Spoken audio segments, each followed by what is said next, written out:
Tere, mina olen kinnisvarakonsultant ja koolitaja Tõnu Toompark. Eetris on järjekorras 122. osa kv.ee kinnisvara podcastist. Ja tänane külaline on Lauri Laano ja Lauri on Ponava Eesti müügi- ja turundusjuht. Tere, Lauri! Tere ja aitäh kutsumast! Ponava, kinnisvara arendaja, elamispindade arendaja ja muuhulgas ka üürileandja, aga täna räägiks rohkem sealt arenduse poole pealt või müügi- ja turundusjuhiga just müügi poole pealt. Ja vaataks, ma panin saate töö pealkirjaks kinnisvara müük, eilne, tänane ja homne päev, see oli siuke taotluslikult klišee siin pealkirjas ja vaatakski, kuidas kinnisvara müümine on just arenduse poole pealt aastate jooksul arenenud, aga ennem kui me nende teemade juurde läheme, siis Lauri, äkki sa paari sõnaga räägid iseendast, enda kinnisvara valdkonna karjäärist ja ka võib-olla sellest, mis asi on Ponava, et äkki kõik ei teagi? Jaa, ma usun, et keegi kuulajatest ei pahanda, kui ma nimetan ennast kinnisvarale asjatundjaks. Hetkel siis juba päris pikka aega töötanud Ponavas ja varem ka tema eelkäija Senset sees, aga minu teekond kinnisvaraturul algas 97. aastast ja 98. aastal ma asusin tööle Arko varasse, kus töötasin 9 aastat ja tegelikult pärast seda liikusingi NZC-sse, mis on siis tänaseks muutunud juba päris pikka aega tagasi Ponavaks ja jätkan selles ettevõttes oma karjääri. Ponava on üks rahvusvaheline kinnisvarakontsern, mis tegutseb õige mitmes riigis ümber Läänemere. Oleme keskendunudki just kodude rajamisele ja valdavalt korterelamutes asuvate kodude rajamisele. Teeme seda 3 Balti riigis, Põhjala riikides ja üsna laialt Saksamaal. Oleme edukad, noteeritud Stockholmi börsil Nasdaqi nimekirjas ja Eestiski õnnestus teatud andmekandjate baasil Tallinna linnas müüa enim uusi korterid eelmisel aastal. Ja ma arvan, et kokku ütleme sealt just NZC baasil samamoodi alates kusagil 2000. aastate algusest 3000 enda arendatud ja klientidele üle antud uut kodu. Ja et sul on 3000 korteri müügikogemus, et võib-olla siit... Ma kõike seda ei saa päris enda õlule võtta, et 2000-tal ma töötasin veel endiselt Arko varas olles küll ka nii-öelda vahendajana NZC-ga tollal seotud, aga viimase 15-17 aasta jooksul küll, jah. Idee oli siis vaadata, et kuidas kinnisvara müümine ja arendaja vaatevinklist on aegade jooksul arenenud ja kui ma siin proovisin kuidagi periodiseerida mingeid erinevaid kinnisvaraturu arengu etappe ja siis moel või teisel müügivaatest, et kui me mõtleks perioodile, mis lõppes aastaga 2007, et ärme sinna eelmisse sajandisse lähe, kus su karjäär, Lauri, algas, aga ütleme selline 2005, 6, 7 aasta, mis märksõnad sinu jaoks kirjeldasid kinnisvara just uute korterite müüki 2005, 6, 7 aastal? Eks me ühiskonnana ja inimestena olime tol ajal oluliselt rohelisemad ja vähesemate teadmistega kui praegu ja kuidagi selline lennukus oli ju meie mõtetes sees, et me nüüd tõepoolest jõuamegi kohe sinna nii-öelda vanema Euroopa või Põhjamaade tasemele, päris nii-öelda ühe hüppega seda siiski teha ei ole siiamaani õnnestunud, et eks sellist tõttamist ja hindade järsku kasvu oli hästi palju ja meeletut optimismi, ilmajäämise hirmu, ma usun, et kui mäletada, kui kiiresti korterid kaubaks läksid ja kui kiiresti kerkisid nende hinnad, et see ju omakorda sundis inimesi nii-öelda pingutamast, aga ma usun, et sealt edasised aastad nii-öelda on oluliselt korrektiive teinud ja ma usun, et ka kinnisvara ostu finantseerijad ehk siis pangad käituvad täna sootuks teistmoodi. Jäädes ikkagi perioodi 2005, 6, 7 aasta ilmajäämise hirm sa mainisid, ma arvan, see on väga oluline märksõna, aga kas siis kinnisvara müük oli müük või oli see klienditeenindus, et pidigi vaatama, et millise kliendi ma vastu võtan ja millise ma kõrvale jätan, et kas pidi selle nimel ka pingutama, et klienti leidma või pigem kliendid leidsid ise korterimüüja üles, kuidas sa siin neid teemasid vaatad? Ma usun, et uute kodude puhul pigem niimoodi, et eks kui hinnad kerkivad, võtavad ka kliendid sammu tagasi, ehk et nii kergetel kui halbadel aegadel on seda pingutust turunduslikus või müügi mõttes alati tarvis olnud ja ka siis oma toote nii-öelda tugevust välja toomist, sest konkurendid ju kõrval toimetavad samamoodi, nii et ma arvan, et see on selliseid üksikuid võib-olla õndsaid hetki, kui müük läheb hästi hõlpsalt, aga küllap siis mingisugused uued vastuolud alati ilmnevad ja tuleb siis nendega nii-öelda rinda pistma asuda müügi poole. No mina toona siis kuni 2007. aastani töötasin ÜIT Eestis, ettevõttes, mille nimi täna on ÜIT Eesti ja olin ka korterite müügiga seotud. Ega me näiteks kinnisvaraportaalide peale ei mõelnud, sest seda kulu ja sellist nagu, kuidas öelda, administratiivset tegevust, et mingeid kuulutusi portaali panna, seda ei olnud vaja, et kuidas sinu kogemus räägib, et nii näiteks portaalide osas kui üldse, mis kanaleid sai kasutatud toona, et kliendini jõuda? Ma julgeks väita, et eks võib-olla suurem osakaal oli sellistel silmatorkavatel printreklaamidel või trükimeedial ja samamoodi siis välimeedial. Ehk et sotsiaalmeediat ei olnud üldse, et võib-olla praegu on seda hetke isegi või sellist olukorda keerukas ette kujutada, aga jällegi paberkandjatel kuulutuse lehed ja portaalid vähemasti olid meil tollal küll kasutusel. Ja pabermaterjalid olid üsna tähtsad asjad, aga kliendipäevad nüüd, et seda siin tavaliselt ei ole teinud, et meie saade läheb eetrisse 2. oktoobril, 4. oktoobril on kv.ee kinnisvararalli, ehk siis nii mitmeteski projektides on avatud uste päevad, et kas sinul oli kokkupuudet siis selliste avatud uste päevadega siis ikka veel seal samas perioodis olles? Ehk portaalide poolt korraldatuna mitte, aga meie enda poolt korraldatuna küll, jah. Et näidiskorterid olid igati kasutusel. Ja siis olid kliendipäevi tegid ka pangad, eks, just kus arenduskorterid olid siis või kinnisvaraarendajad olid ühes ruumis koos ja pakkusid oma kortereid, mis siis üle linna kuskil või maakondades laiali olid. Just, et tollal olid need populaarsed, tegid neid vähemasti SEB ja Swedbank või tollane Hansapank. Täna ei ole neid mõnda aega nüüd näha olnud, võib-olla oleks aeg korraldada. Ja loodetavasti mõni pankur kuulab meie saadet, vaatab meie saadet ja nopib idee üles. Aga okei, et 2007 aastal oligi ju tegelikult siuke, kuidas öelda, jäi selline turg vinduma tegelikult kõrgel tehingute arvu tasemel ja 2008 aastal hakkasid ostjad vaikselt ära kaduma. Ja kui turul toimuvad muutused, peab siis ka kuidagi müügis midagi muutma. Mis siis 2008 ja siis 2008 lõpus tuli, eks meil Lehman Brothersi, kuidas öelda, tekitatud siuke finantskriis või sealt siis alguse saanud, mitte ainult nende tekitatud ja 2009 aasta oli suhteliselt pime öö, et mis kinnisvara müügis muutus, ka müügimahud ju langesid kõvasti? Eks reklaami selles mõttes tuli teha enam ja võib-olla mis turule tollal nagu halvasti mõjus oli see, et paljud kinnisvara arendajad olid siiski ühe projektifirmad või siis nii-öelda majanduslikult mitte kuigi kindlal positsioonil olevad ja sealt võib-olla hakkas selline hindade langus ja ka mingisuguste projektide seiskamine, mida tänasel päeval turule ei näe. Ja kommunikatsioon muutus nagu ses mõttes eriliseks, et tegid ka nii-öelda eraisikud kommunikatsiooni. Mäletad, oli siuke veebileht nagu kinnisvara krahhi visuaal, kus siis nopiti kokku hinnaalandusi erinevad arendusprojektide hinnakirjas ja see oli küll väga negatiivne kommunikatsioon. Hea, et sa seda meelde tuletad, aga mäletan seda inimest, kes selle projekti taga oli. Jaa. Aga et kui me räägiks 2008-2009 aasta, eks, et ostjad turul on vähe ja siis tuleb nagu targem olla.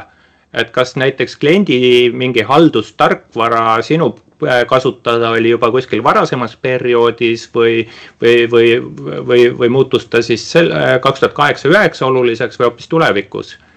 2007. aastal asusin mina tööle tollasesse NZC-sse ja tegemist oli eduka ja suurel hulgal siis enda poolt rajatavat ja arendatavat kinnisvara või siis kodusid müüva ettevõttega. Meil ei olnud tollal otseselt CRM-süsteemi, aga me olime hästi põhjalikud oma Excelites nii müügi andmete mõttes kui ka kliendi andmete mõttes. Ja meid toetas ikkagi selles mõttes suur NZC kontsern peakorteriga Rootsis. Meie küll tollal olime Soome ettevõtte haru Eestis, aga sealt tuli sellist rahvusvahelist tarkust ja uuringuidki, et selles mõttes oli millele toetuda ja kui sa küsid, et kuidas siis neid kliente tollal leida, et oli ka nii-öelda ülesmärgitud kliendi andmeid vaatamata sellele möödunud paremale ajale ja oli võimalik nende inimestega siis ka eraldi ühendust võtta. Aga tõsi, ka pangad tõmbasid ju tollal tegelikult oluliselt pidurit.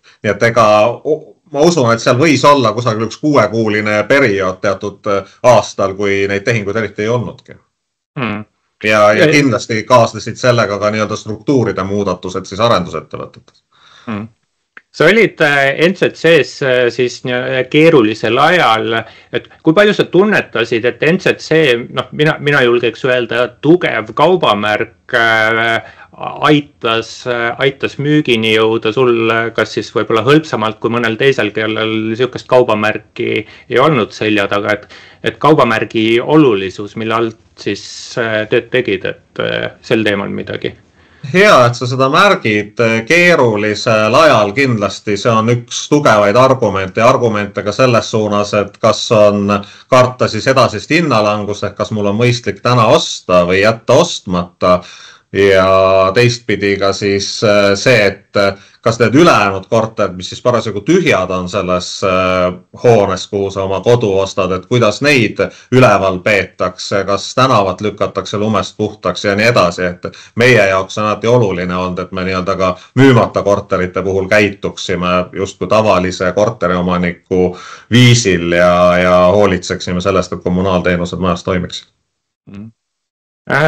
Okei, et mõtleks nüüd jälle 2008-2009 aasta peale, et minu mälus on see, et kui ostjad turult ära kadusid, siis nagu sa ka ütlesid, et siis sai kuskil mingi hetk rohkem reklaami tehtud, et üks moment nagu reklaamikulud paisusid, siis korraga, nüüd ma ei räägi NZC-st, vaid räägin nimelt turust üldiselt. Et üks moment tehti hästi palju reklaami, isegi üks mul sõber tahtis panna 2-toalise korteri niisugust väikest kuulutust Eesti Ekspressi, öeldi, et 2 nädala pärast alles mahub ära, et nii palju reklaami tehti. Siis reklaamikulutusi tehti, aga ostjad ei tulnud, sest ostjad turul ei olnud ja selgus, et reklaam ei aita, tuleb midagi muud teha ja siis tõmmati reklaamikanalitesse pandavad rahasummad kokku. Ja ega 2009 aastal võib-olla paljudel ei olnudki raha, mida kulutada üldse. Ja okei, siis tuli 2010, ega me siis päris aru ei saanud, et oleme põhjast läbi, aga siuke tagantjärgi tarkus, et 2010 ikkagi oli juba, liikusime positiivses suunas küll väga madalalt tasemelt. Et mis kinnisvara müügi juures muutus siis selline 2010 ja sealt edasi minnes, et kas siis ka kommunikatsioonis, et ega kellelgi ei olnud tõenäoliselt toona ideed võtta nagu varasemalt, et võtame lehekülgede kaupa seal Eesti Ekspressi esimesi või tagumisi gaasi. Ehk siis 2010 edasi, mis muutus müügis? Formuleerin küsimuse lühidalt.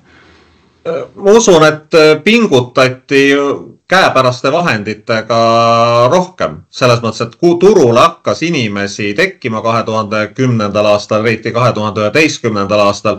Vähestel oli võimalik uusi projekte alustada, kuna meil olid teatud projektid tollal külmutatud Lasnamäel Vanakuulis ja Viimsis Tammeõuel, siis seal me nii-öelda esimeste majadega tollal juba alustasime ja mulle võib-olla kõige eredamalt tulevad meelde ikkagi kliendipäevad ja kliendipäevad võib-olla ka mingisuguste vahendusbüroodega üheskoos.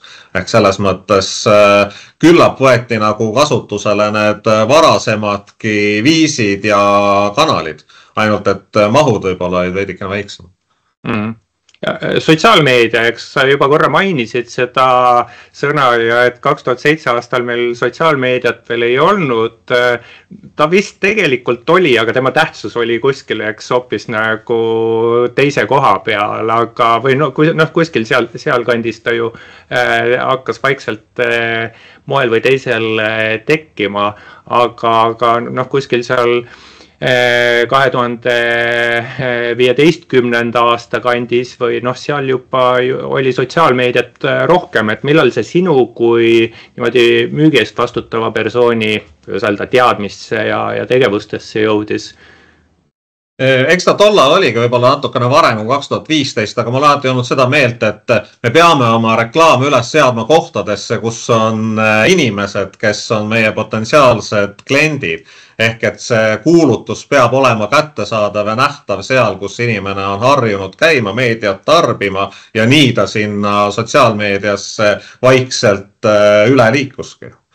Samas kinnisvaraportaalid sellise hästi sorteeritava info hulgaga on endiselt adekvaatsel kohal turunduses ja müügis. Mis aastal NZC-st sai Bonava, et millal see aset leidis, tõi see ka just müügivaatest mingeid erisusi kaasa, mingeid muutuseid? Tegelikult mitte, sest ettevõte mõnes mõttes oli ju sama. Tõsi, NZC kontsern lihtsalt oma elamuarenduse osa tõstis eraldi ettevõtteks ja noteeris sellega börsil. Suuresti personal kõikides asukohariikides jäi samaks ja algselt ka need süsteemid. Turunduses muutus tegelikult palju ja ma seda muudatust ise väga hindan.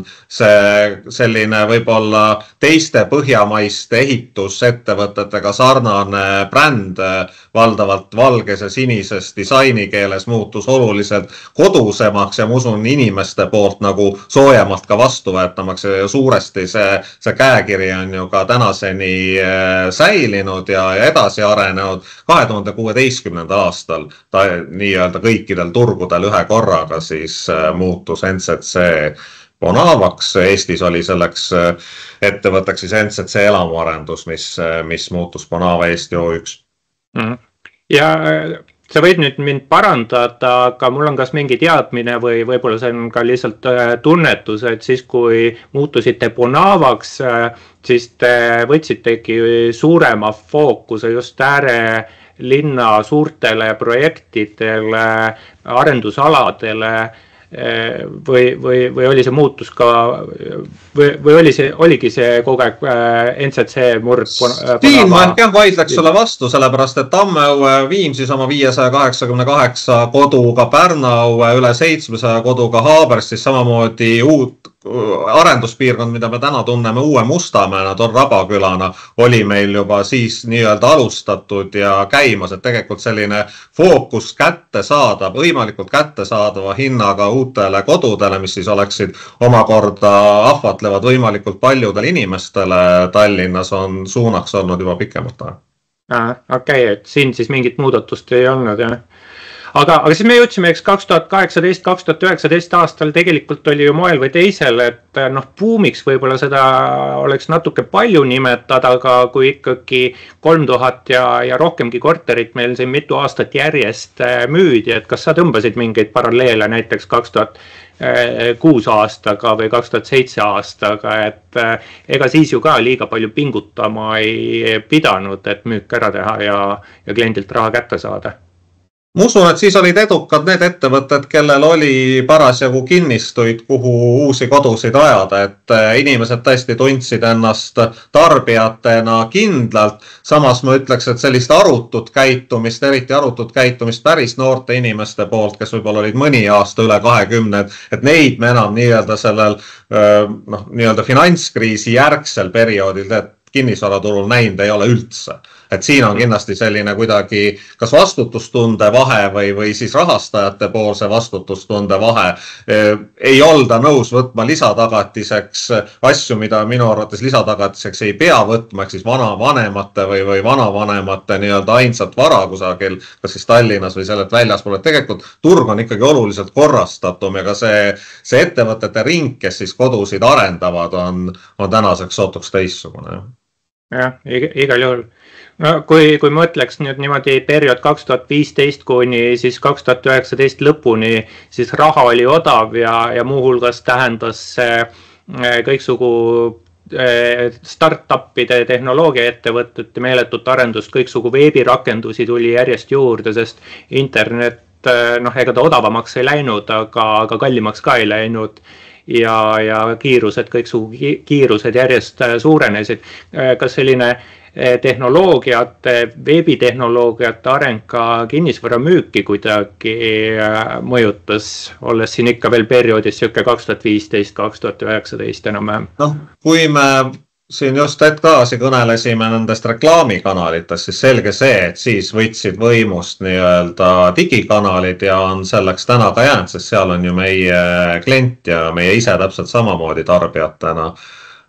Just, aga teistpidi kodulehed kindlasti muutusid oluliselt värvikamateks, ehk tekkisid sinna liikuvad pildid ja lood ja selles mõttes tarbija jaoks pilt kindlasti läks oluliselt kenamaks, ka 3D tehnoloogia tuli järjest tugevamalt sisse, võimaldamaks siis nii-öelda endale ette kujutada, millises hoones parasjagu see uus kodu asuma saab. Ja tehnoloogia tegi tegelikult ka kõiksugu 3D renderdused oluliselt odavamaks ja lihtsamalt kättesaadavaks ja lihtsamalt muudetavaks ja tuli sellist pildimaterjali tuli juurde, mis arusaama võiks luua. Okei, aga jõuaks siis perioodi 2020 kuni 2025, et meeletult palju muudatusi. Et 2020 oli justkui maailma lõpp oli aasta alguses ja aasta lõpuks pöördus ostubuumiks, aga jäädes siin 20 aasta koroonaperioodi, et siis korraga nagu klient enam ei tahtnud ei kätelda, eks kokku saada ega midagi, kliendipäevad oli no või mis siis nagu sellist praktilist oli, mis muutus ja kuidas siis klienti oli võimalik püüda üldse, kui ta kohtuda ei tahagi?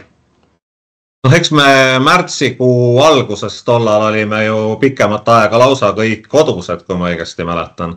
Ja siis kohtumisi ei toimunud, et ma usun, et see 2020. aasta aprillikuu on üks väheseid või võib-olla ka ainukene Bonava ajaloos üleüldse, kus ühtegi korterit ei müüdud. Et märtsis tõsi kõik nii-öelda kokkulepitud tehingud tehti ära. Mida ma siin võib-olla kõige olulisemaks pean üleüldse on kaugtõestused notarite juures. Et neid põhimõtteliselt enne ei tuntud ja ma arvan, et see on seda meie nii-öelda tegevusala võib-olla meile endale ka märkamatult kõige olulisemalt muutnud. Pankadel on oluliselt tihedamalt võimalik tehingute juures olla, kuna nad teevad seda üle veebi. Meie ise klientidega enamasti oleme koha peal. Et kui sa nüüd küsid, et kas oli ka selliseid tehinguid, kus inimesed üleüldse näole ei andnud ja me nendega tegelikult esimest korda üle kaugtõestuse notari juures kohtusime üksikuid. Et selles mõttes ma arvan selline personaalne lähenemine uute kodude müügil Tallinnas ja Eestis laiemalt on endiselt säilinud, selline kohtumine, veendumine, arusaam, kus see uus kodu olema saab, täna võib-olla ka nende juba varem valminud kodude vaatamine koha peal, et see on suuresti säilinud seal viimase 5 aasta jooksul siiski samasugusena, aga just et notari teenuse kättesaadavus mõnes mõttes.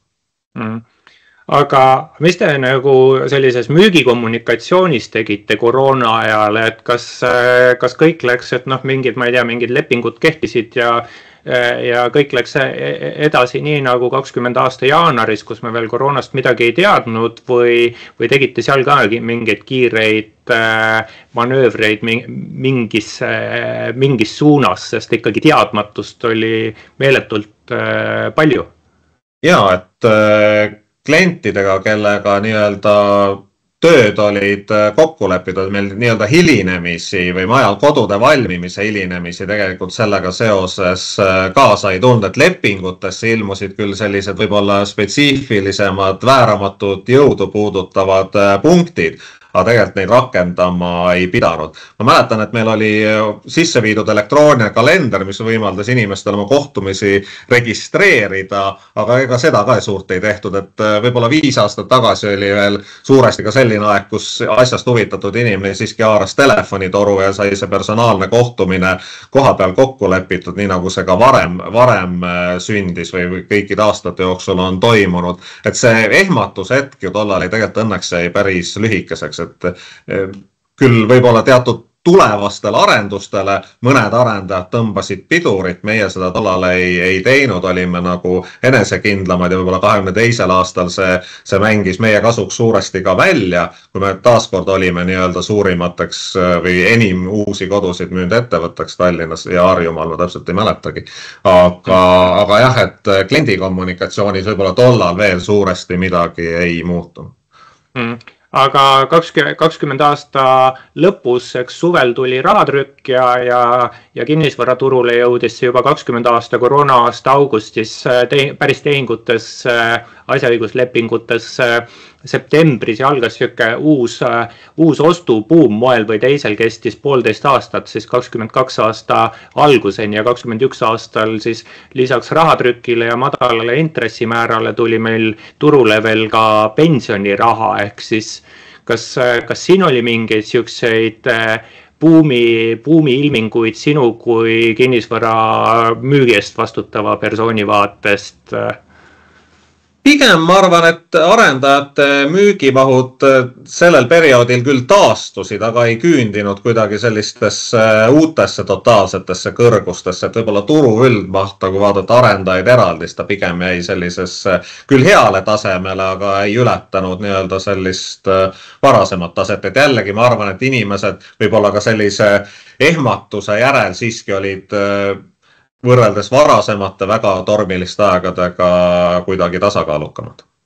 Ikka 21 aastal müüdi Tallinnas 4200 korterit ja peale, eks, et kui sellistel väga headel 2018-19 aastal oli müügimaht kuskil 3000 kandis ja õige pisut peale, et siis ikkagi kogu turgu ta puudutas, aga eks arenduses ole alati see ka, et kas mingi ehitusluba on olemas, mida saaks arendusse panna, et eks siis läks kõik müügiks. Aga 22 aastal veebruaris alustas Venemaa oma agressiooni, mis tegelikult oli juba 10 aastat varem alanud, aga siis niimoodi verisemal moel alustas Ukrainas ja korraks tõmbas see vist turu kooma niimoodi 22 aasta märtsi esimeses pooles või mis? Mina ütleksin, et ikkagi kusagil suve teise poolde toimus tehinguid tavapärases mahus, ehk siis päris kõrgel tasemel, vähemalt meie ettevõttes, ja pigem selle 22 aasta teises pooles hakkasid mõjutama sellised ühiskondlikud hirmud, võib-olla seal elektri ja kütte hinna kasvu suunas. Ja see oli see, mis võib-olla tõmbas enim hoo maha, aga kindlasti nii-öelda sõja algus kõikidel nii-öelda peas või kuklas kahtlemata oli ja mõnes mõttes me olemegi liikunud ju tollest ajast saadik nii-öelda ühest sellisest kriisist teise, et need sõnumid ja mõtted küll on vahetunud, aga kokkuvõttes me elame endiselt Eesti Vabariigis ju kaunis rahulikult ja edukalt, eriti vaadata näiteks praegu järelturu tehingute arv. Jah, et 22 aasta suve teises pooles, eks tuli energiakriis, ehk siis ütleme niimoodi hirm selle ees, et elekter saab otsa või on nagu meeletult kallis või siis samad väited ka gaasi osas, aga kui arenduse poole pealt vaadata, siis arenduses jäi puudu ehitusmaterjalidest, metallist muuhulgas ja kuivõrd 21 aastal oli väga palju uusi kortereid müüdud, siis ehitusteenusest oli ka puudu, mis siis ajab hindu üles. Et võib-olla siis oli üks tegur, mis 22 aasta teises pooles ostutehingud ära tõmbas, oli energiakriisi kõrval ka väga kõrgele kerkinud elamispindade hinnad, eks 22 aasta teises kolmandas kvartalis oligi hinna tipp ja kui hinnad on väga kõrged ja ostjad ei taha osta, siis minul on meeles, et 22 aasta sügisest hakkasid tulema kõiksugu sõnumid, et me kompenseerime siin, kes kompenseeris Euribori, kes lubas kommunaalkulusid kompenseerida. Mis teie tegite 22 aasta sügisel, et ikkagi siis turult, kuidas öelda, vähemaks jäävaid ostjaid enda boksi meelitada?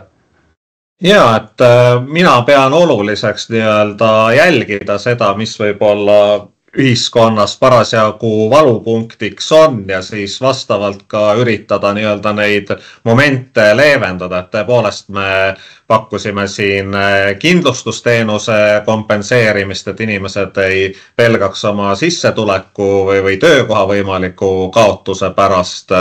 Ka intressi kompenseerisime tollal, et selles mõttes käia kaasas nii-öelda nende ühiskondlike suundumustega on minu arust turunduses õigem. Et jah, et hästi loogiline, kui kliendil on probleem, siis proovime selle probleemi kas siis plastri või tabletiga või kuidagi ära lahendada. Kas aitas ka? Kas sellest oli kasu ka, et saite te mingi konkurentsieelis, kuidas, praegu on 3 aastat mööda läinud, et kuidas su tänane tagantjärgi tarkus ütleb?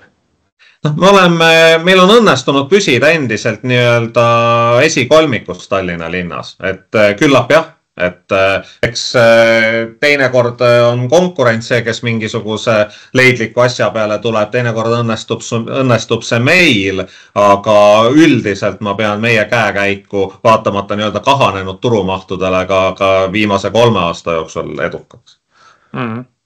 23 aastal oli siuke vaikelu ja 24 aasta oli mingi siuke väga vaikne tõus uute korterite müügis, mis ega ta siin mingi on ülespoole läinud müügimahud, aga üsna napil määral, et kui me nüüd tulemegi võib-olla 25 aasta sügisesse, et salvestame siin küll septembri viimastel päevadel saadet, mis eetrisse läheb oktoobri esimestel päevadel, mis seis uute korterite müügis praegu on? Ma usun, et seis on üsnagi stabiilne ja on olnud seda juba eelmise aasta poole pealt saadik, et sa siin ise oled välja toonud keskmise müüginumbri selle aasta osas uute kodude mõttes kusagil 120-121 tasemel, et nii ta ongi olnud ja eks arendusettevõtetel tuleb vastavalt sellele ka kohaneda. Et ei saa kuidagi pidada seda numbrit ju lõppude lõpuks väikeseks, kui 120 Eesti peret otsustab iga kuu endale uue kodu osta ja ka seal taustal on nii-öelda järelturu seis ajaloolisest keskmisest vist mingitel hetkedel olnud kõrgemgi või on tänane, et seda sa oskad ise täpsemalt kommenteerida, aga tegelikult see näitab seda, et kinnisvaraturg tegelikkuses ju toimib ja mitte vähem. Ja. Ma võtan nüüd su ühest varasemast ütlemisest sõnasabast kinni ja panen sind täiesti taotluslikult keerulisse olukorda, et sa ütled, et sa proovid vaadata, mis ühiskonnas toimub ja siis seda nii-öelda lugeda aga mis siis praegu kliendi selline valupunkt on, et mida praegu klient tahab? Me oleme ettevõttes seda uurinud ja teinud erinevaid uuringuid selle tasemel, aga ma usun, et täna tahetakse kvaliteeti ehk tegelikult uute kodude turule jäänud või inimene, kes uute kodude turul täna valikut teeb, on võib-olla võrreldes 3 aasta taguse ajaga veidi kõrgemas eas. Ta ei ole kuidagi liikunud üle 40, aga kusagil seal 30ndate keskel ja ulatudes ka siis tegelikult sinna 40ndate juurde. Ta on teadlikum ja võimalik, et ta ei osta päris esimest uut kodu. Ehk et selles mõttes oma klienti ja tema vajadusi tuleb tunda ja vastavalt sellele seada ka oma müügikommunikatsiooni. Ja ma tahan seda teemat veel torkida edasi, eks klient tahab kvaliteeti. Eks nad alati ütlevad, et nad tahavad kvaliteeti ja võib-olla klient tahab kvaliteeti väide, et see ei sisalda, et kus kliendil täna valus on. Aga kui me mõtleme, et just, et mis on nagu see tegur, et mis klienti hoiab turul tehingut tegemast täna eemal. Et tegelikult kvaliteetseid pakkumist täna laialt, et kvaliteeti leiab Bonavast, leiab mujalt ka aga kus on selline valus koht, et olete... Mina usun, et uute kodude turgu täna selgelt pärsib ikkagi kättesaadus, ehk et milleks ka on ära kadunud võib-olla üks segment sellest 20. teises pooles või 30. eluaastate alguses olevatest inimestest. Eks on ikkagi hinnatase, mis 2020. aasta järel oluliselt kerkis ja pangad siin on küll olnud hästi toetavad selles mõttes, et finantseerimist nendele inimestele, kes oma sissetuleku poolest uut kodu endale lubada saavad, nemad on pankades vägagi teretulnud ja pangad neid pigem otsivad, aga jah, et see turul valiku tegemine, et kas sa valid siis järelturu korteri või päris uue, et kättesaadavuse või hinna küsimus on siin kõige enam või kõige kaalukam. No see on omaette saate teema, et miks hinnad on nii kõrgel, et ärme võib-olla sinna väga detailselt lähe, aga et vaadates nüüd müügi poole pealt, et mis on 25 aastal olulised, et selgelt peab ettevõttel olema koduleht, selgelt peab sotsiaalmeedias olema, kas ajalehereklaam ka näiteks mingi koha peal on ja ma laiendan seda küsimust, et mis on praegu olulised kommunikatsioonikanalid, millega kliendi teadvusesse jõuda? No siin saate algus sai öeldud, et reklaami tuleb teha seal, kus inimesed on ja inimesed on digis, kui niimoodi võib-olla ühe sõnaga või isegi kergelt lühendatud sõnaga kokku võtta. Ehk et need on need kanalid, kus tuleb nutikalt nähtav olla, piisava sagedusega nähtav olla, näidata ennast nendele kliendigruppidele, kes on potentsiaalselt kodusid ostmas. Kui sa küsid print või siis trükiväljaannete peale, siis neid ma peaks pigem selliseks toetavaks kanaliks. Ja samamoodi ka välimeediat, et neil on teatav mõju, seda mõju on keeruline mõõta, digis on kõikvõimalike mõõtmiste tegemine oluliselt hõlpsam ja kui vaadata, milliste kanalite kaudu nii-öelda jõuab selline resultatiivne klient meieni, siis see on ikkagi kas siis sotsiaalmeedia või mõni Google'i nii-öelda osa, mis klient meie kodulehele toob.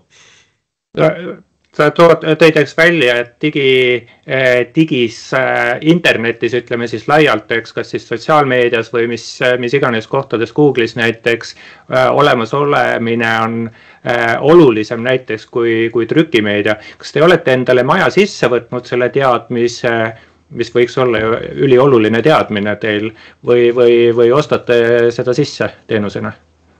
Me ostame sisse meie digireklaamide seadistusi ehk et nende täpset timmimist, et me jälgime ise tähelepanelikult nende edu ja siis nii-öelda majasiseselt koostöös agentuuriga teeme nii-öelda otsuseid, kuhu oma vahendeid suunata. Aga jah, et ütleme nende viimase 7 või isegi 8 aasta jooksul meil nii-öelda Bonava turundusosakonnas on nii-öelda digimaailma osas tekkinud oluline teadmiste pagas, samamoodi nagu teistes valdkondades meie ettevõttes, et me jätkuvalt üritame nii-öelda hoida kõiki võtmetegevusi, nii arendust, arhitektuuri, projekteerimist oma maja sees. Kui mõtleme mineviku peale või mõtleme üldse laiemalt ajaloo peale, et siis mingid suured kriisid, muutused toovad kaasa arengut endaga ja kui võib-olla selline turu taastumine, mis algas 2010 aastast, on viinud selleni, et ega meil siin mingit musta või valget karpi keegi ei müü, et müüakse ikkagi valmis korralikke kortereid, et mis sa arvad, kas meil praegused siin nüüd just viimaste aastate kriisid, koroonad ja siis ütleme pigem ikkagi müügi oluline vähenemine energiakriisi järel ja ütleme Vene agressiooniga seostatava energiakriisi järel, et kas meil on praegu mingeid arenguhüppeid juba toimunud, kus kinnisvara arendajate pakutav või ka müügitöö kvaliteet on mingil uuel tasemel, et mis on praegune arenguhüppe, kas seda üldse on? Ma usun, et see puudutab võib-olla seda, mida klient saab uue koduga kaasa ja isegi mitte, kas ta saab kaasa köögi või mingisuguse muu kinkekaardi, see võib-olla isegi ei ole oluline, aga just see, mis on kodude ümber. Ehk et lähemas ümbruses, et kuidas on kujundatud hoov, kui palju arendaja on tähelepanu pööranud sellise kodu ümbruses vaba aja veetmise peale. Ehk et hoovialad lastele niikuinii see on alati olnud vahest rohkem, vahest paremas nii-öelda lahenduses, aga ka nii-öelda täiskasvanud, et kas nad saavad oma kodu vahetusümbruses aega veeta. Ehk see on suund, millele tähelepanu ilmselt lähemas tulevikus rohkem pööratakse. Aga võtame siit suuna nüüd tuleviku vaatamisele ja et mis suunas me oleme arenemas, et kuhu areneb see kinnisvaraobjekt, mida arendajad maha soovivad müüa, peale siis sellise hoone vahetu ümbruse keskkonna, mis müügitöös veel on muutumas, mis trende me võiks oodata, kuidas AI müüki on mõjutanud või mõjutamas või mõjutama hakkamas. Niimoodi, eks siis lühidalt, et mis tulevik toob? Ma usun, et kui vaadata viimast 10 aastat tagasi, siis tegelikult müügi tehniliselt ehk et midagi suuresti muutunud ei olegi, ehk et Eesti inimene ikkagi ootab seda, et teda tulevase kodu asukohas või valminud kodu asukohas vastu võetaks. Ehk et siin ma võib-olla tooksin välja sellise märksõna nagu lugupidamine ehk et kliendi sobival viisil vastuvõtmine, tema mõistmine ja ka see nii-öelda järeltegevus, mis müügis olema peab, on tähtsal kohal endiselt. Mis AI võimalusi puudutab, siis kindlasti see aitab turunduse poole peal oluliselt kaasa, eelkõige nii-öelda tööaega kokku hoida, et ma ei tea, kas sealt praegu veel sellist nii-öelda uut tarkust kuidagi on võimalik ammutada, aga vähemalt nii-öelda mõtteid ja tekste kokku võtta.